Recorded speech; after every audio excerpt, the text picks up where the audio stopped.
Hey, everybody, welcome to Kurt's Country. This week, I'm here with Chris Janson, who is one of my personal favorite country music artists. Chris is coming to us, I think, from probably Tennessee, where he's working on some new music, right?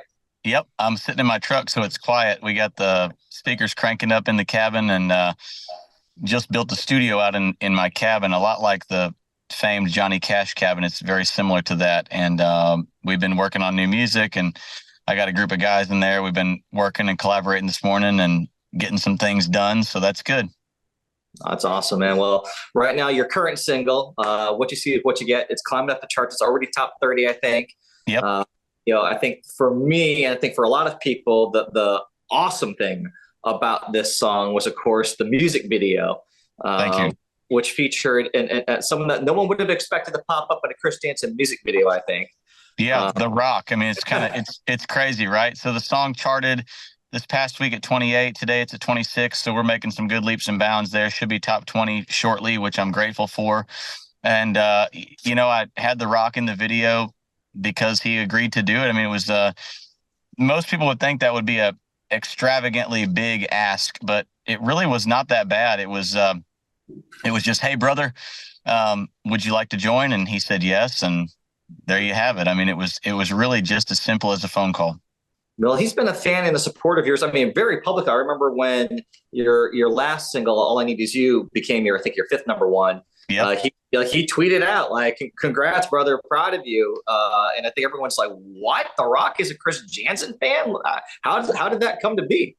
Yeah, he's just a great guy. We met in Los Angeles in 2022.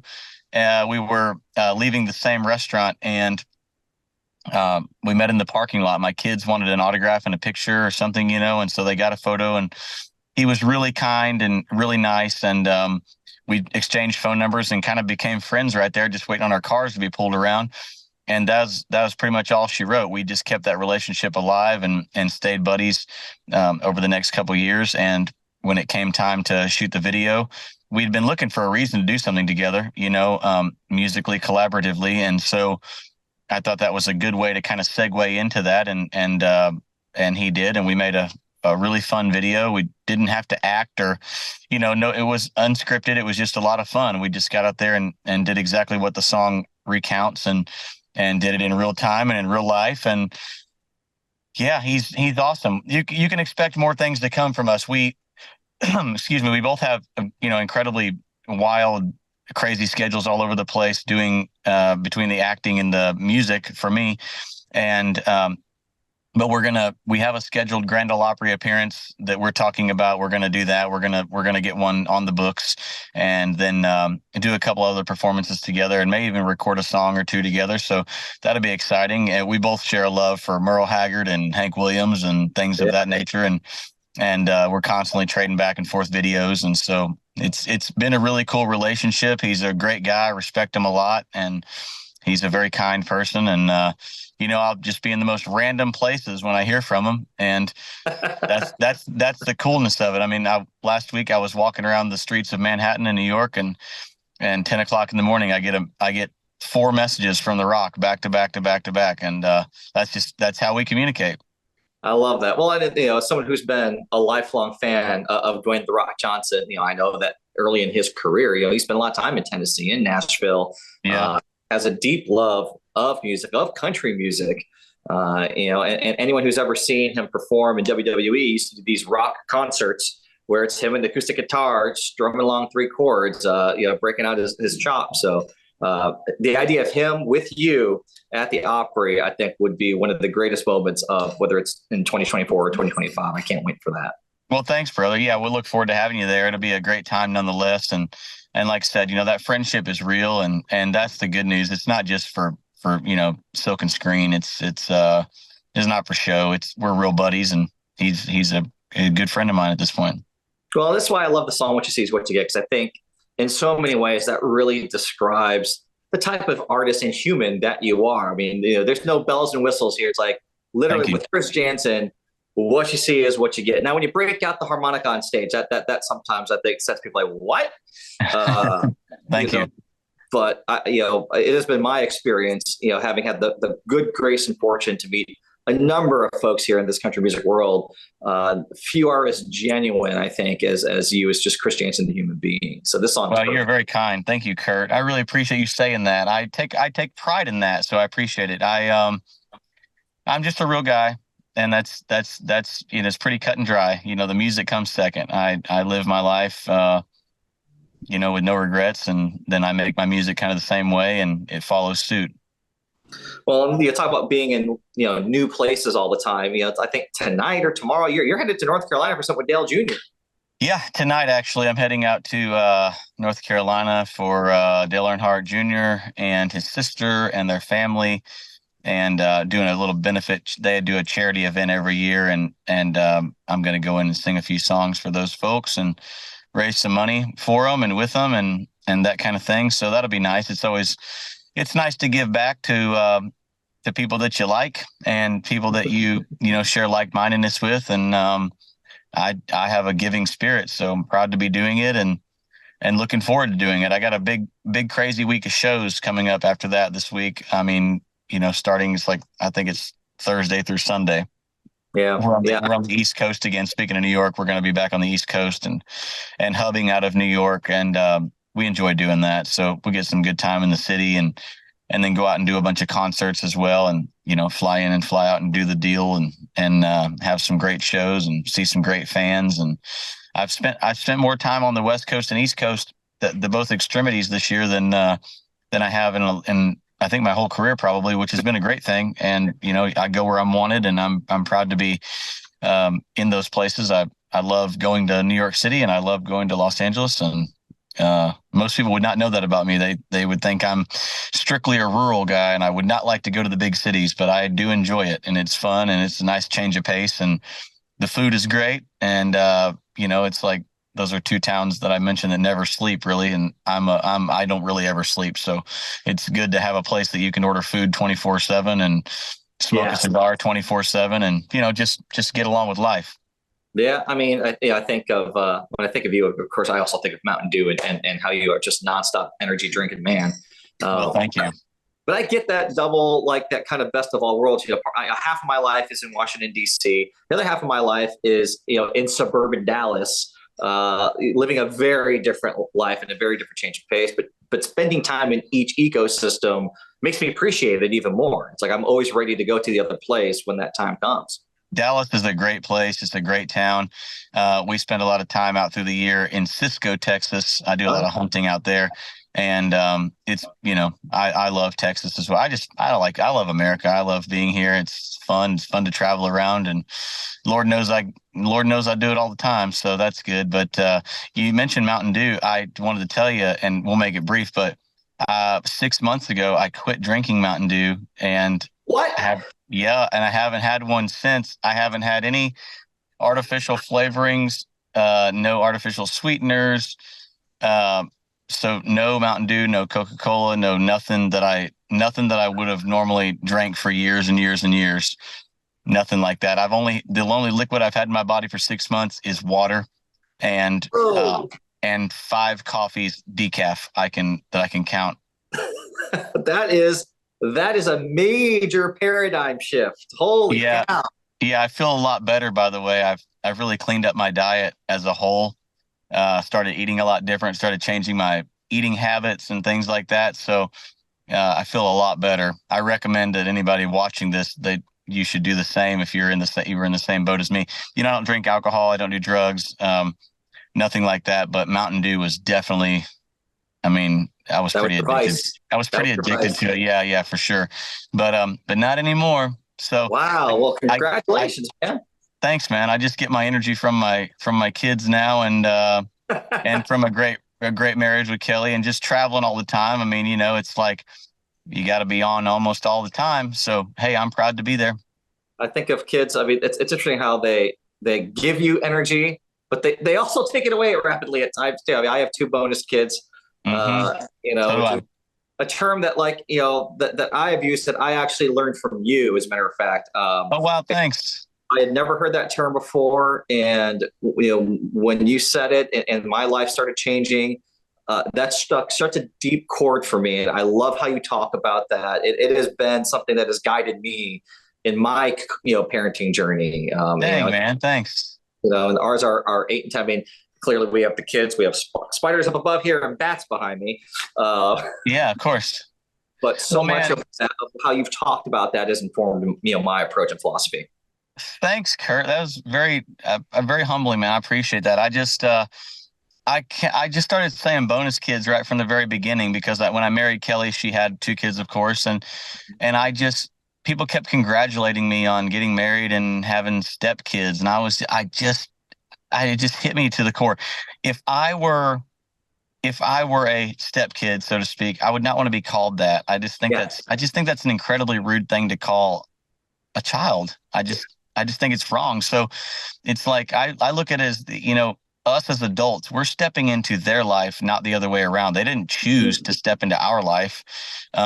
We have the opportunity, or therefore the choice, to step into theirs, and you have to make the right decisions when doing that. It's a very serious thing. And so, you're coming into a world that was already existed, and you don't know really what you're stepping into in full. But my bonus kids have been fabulous. Graham and Shell, great people. And, they've always been great people. I never referred to them as kids. They're great people. They always have been, and they always will be. They taught me so much before I had Jesse and Georgia, our two together. But all my kids are, as all my kids are equal in my eyes, and they're all not one is better than the other, and they're all one and the same, and they all get fair treatment and equal, love and attention kind of thing. But best we can anyway. But nobody's perfect. But man, I love my bonus kids, and if it weren't for Graham and Shell, I don't think I would be as successful as we have been blessed to be. I wouldn't be where I'm at for sure without them. And they're just wonderful. That's all I can tell you. They're wonderful. Yeah, I mean, it's been funny. I was talking the other week in Nashville with Brantley Gilbert, as great guy, his new album release, Tattoos, and we ended up talking about kids and how, for him, when he started his career, the last thing he was ever thinking about was being a family guy. He was living the rough road life that BG is kind of known for. And now here we are 10 years later, and like how, he's cleaned up his act. His priorities are different. He's living his life knowing, I need to stick around for my children. And the music that he puts out hoping that one day his kids will listen to it and understand how each album for him has been. This is where I was in life. This is my story. And the music that he puts out now, it's like, hopefully they see how their entry into his life has changed his music and the stories that he tells, and informs, his creative side. And I think, again, you're someone who's not been shy about how life and love and family and faith are core to the music that you put out. Yeah. Thank you very much. Yes. And I'm really proud for Brantley, man. He's as you know, a close friend, and has been for years. We did a duet on my last album, The Outlaw Side of Me. We did one called Hank the Hell of the Honky Tonk together, and it turned out great. He's a good guy, and has always been a good guy in my eyes. And so I'm proud of him. But I appreciate you saying that about me. I'm not afraid to sing or talk about my lifestyle, and I'm certainly proud of it, and so I just write about what I know, and get inspired by the things that I see and the life that I live, and all the things you just mentioned, faith, family, all those things. That's all a big part of who I am as an all-American guy. And so that's the way I'll always. It's the way I keep. It's weird. I talk in titles sometimes. I wrote this song from McGraw years ago called "That's How I'll Always Be," and I literally was about to say that's just how I'll always be. No pun intended, but it is who I am. And I'm a hunter, I'm a fisherman, I'm a conservation guy, a God, family, country kind of guy. I just love it here. I love waking up in the morning and being free and having this lifestyle. And I feel very fortunate to be a singer and a songwriter, and a guy who has been able to garner success being myself and not having to change too much along the way. So I think, a little ebb and flow is fine every now and again, but for the most part, I would say 99% of me, if not 100 on most occasions, has just been completely authentically me. And so I'm really proud of that. And I appreciate you noticing. It's like what you see is what you get. The last thing I was thinking, the last time I saw you was at the Grand Ole Opry, where you were being honored If people who don't know, they should. You are an amazing conservationist, an advocate, Thank you. for our land and our beautiful planet. And it was such an amazing night, an amazing event, watching this entire community come together to recognize this part of your advocacy. And we talked about how you do a lot with charity when you can. But talk about that night at the Opera, because I thought that was pretty special. I appreciate that very much. Thank you. And it was great to have you in house. So that was the NWTF, which is the National Wild Turkey Federation, and they give an award out every year for stewardship and for the land, for the wild turkey, but for all wildlife really overall, and the foundation, and just keeping the rivers and streams clean, keeping the woods clean, and of course, being the Turkey Federation, promoting the wild turkey and preserving that habitat and things of that nature with the land, and how you develop it and how you don't develop it, and all the things that go into being conservation minded. But I was very honored to get the award. Some of my best friends flew in to present it to me. Johnny Morris, my best friend in the world from Bass Pro Shops, his son JP, another great friend of ours, Richard Childress, from he's legendary NASCAR guy. And also he was the guy behind all the Dale Earnhardt stuff, senior stuff. And Heath, the chairman, and Rob Keck, who ran NWTF for years and years and years, and is kind of the godfather of turkey hunting and things like that. They all came in to present the award to me, which was very humbling to me, and something that I'll always cherish forever. I love that picture. I love that night. I'm never the kind of person who thinks I'm deserving of an award, or, even I don't even try to live my life like thinking, well, if I do this, maybe I'll get awarded or rewarded for it. I just do things because it's the right thing to do, and the things that are the wrong things to do, I just don't do those things. So I've just always sort of lived my life that way, and hopefully people notice along the way. That's just bonus if they do.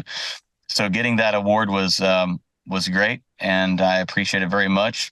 I do hope to get more in the future. I mean, I would be remiss to say that I don't enjoy those moments. I think anybody would enjoy those moments when they get recognized for any of their works in life. But it's cool to get recognized in something aside of music, because the conservation approach in my life is big. I mean, I literally, when I'm not doing music, which is about 90% of the time, when I'm not doing it, you can find me on a tractor in the woods or in the field or on the farm, doing things that are conservation minded. I mean, working the land, planting, harvesting, prepping and stuff like that for deer season, getting ponds ready, keeping the rivers clean. I mean, that's a big initiative that I have. I have the Bass Pro hat. I'm not wearing the black one right now, but this is kind of my daily driver. But I have the black Bass Pro hat that you see me on stage with all the time. And it's got my signatures on the side, and Johnny Morris is on the back, and we sell that, and we give almost all the money that we cover our costs, and then everything else that goes into it goes to conservation and charities of our mutual choice. And we give back to the Tennessee Wildlife Federation for Hunters for the Hungry, which served like well over 1 million meals in the last couple of years, which is totally free, by the way. It's wild game harvested, donated, and then the proceeds from the hat pay for it to be processed, and then the processed meats and whatever goes out to anybody, distributes to anybody who needs it free of charge. The other one we have worked with is Tennessee Riverkeeper, which keeps the big waterways really clean in the state, and which in turn keeps them clean throughout the United States. And the other one is real dear to my heart because I have a couple of properties on the Harpeth River, and it's the mainstay of where I live. Outside of Nashville, and so it's really big around here. And the Harpeth, it's called the Harpeth Conservancy, which goes into conservation, and it's just conserving and preserving the river to its natural state at any chance you get, and at all, we spare no expense to do so. So man, people will trash this earth if you not just people, we all will trash this earth if we unfortunately get the chance, and sometimes you don't even know you're doing it. And I've made that part of my life's mission to try to change that, for what little footprint I have on this giant earth. I hope that it makes a difference, and it is making a difference in a lot of different ways. And so anyway, that was a drawn out answer, but to get recognized for anything like that is a true honor for me, and something that I really regard highly in my life, and I display very proudly in my man room at the house. Yeah. Well, Chris, thank you so much for all that you do as an advocate for music, conservation, family. Again, I think the core foundation things that truly do make, not to get political, our country truly great. I can't think of a better ambassador for country music, as well as just being a person, being a human, than you. Thank you so much for spending some time with us. Again, I'm Kurt Bardella. This is Kurt's Country on NewsNation with someone I'm proud to call my friend, Chris Janson. If you like this stuff, please hit subscribe, do all the things that you're supposed to do on the YouTube and whatnot, and we'll be back with you next week.